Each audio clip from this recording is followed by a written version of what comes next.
今、日本では生産年齢人口の減少などにより、地方や都市部に関係なく、企業の多くが海外進出を選択しています。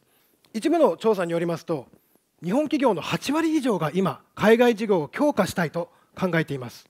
また、日本に活動拠点を置く企業でも、人材の多様化の波が今、迫っています。今、時代はまさに、メイドインジャパンと言われていた時代から、本当の意味で、海外と協力をしてものづくりを行う、メイドウィズジャパンの時代に急速に変化をしているのです。そのような時代背景の中、私が専攻しているグローバル教育では、どのような教養やどのような素質を身につければ世界中の人たちと上手に共同できるのかを追求しています。あとこういうふうにインドのカレー文化が例えばフランスのカツレツ文化と出会って、そして日本のお米文化と出会ってカツカレーが生まれる。そのようなイノベーションを支援することも私たちの学問の目標の一つです。重要なのは共生や意思疎通の力だけを身につけるのではなくて、インターカルチュラルスキルと呼ばれている多様性を活力に変えていく、そういった能力を育成することです。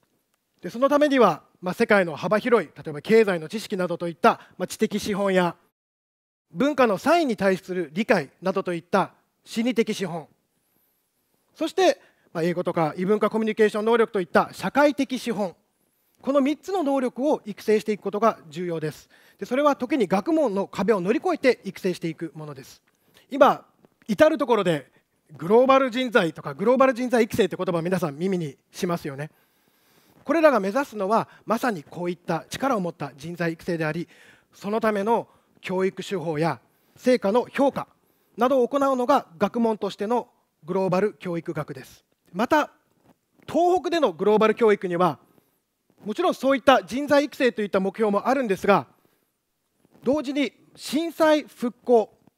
具体的に言いますと情報災害からの復興というミッションもあります。震災から6年が経つ2017年現在でも残念ながら海外における情報災害というのは続いています。例えばインターネットで福島という言葉を画像検索します。するとこういった結果が出てきます。この上位に出てくる画像のほとんどが実は福島とは無関係なんです。このような誤ったイメージを払拭するためには、今後も世界と協力して情報発信を長期的に行う人材が必要なんですが、そのための能力開発には先ほど申し上げました知的資本、心理的資本、社会的資本といったものの育成が重要となってきます。カツカレーのようにイノベーションを生みながら、さらに世界と協力して情報発信を行える、そのような人材こそが今日本、そして東北で求められているグローバル人材像なのではないでしょうか。皆さんも私と一緒に追求してみませんか。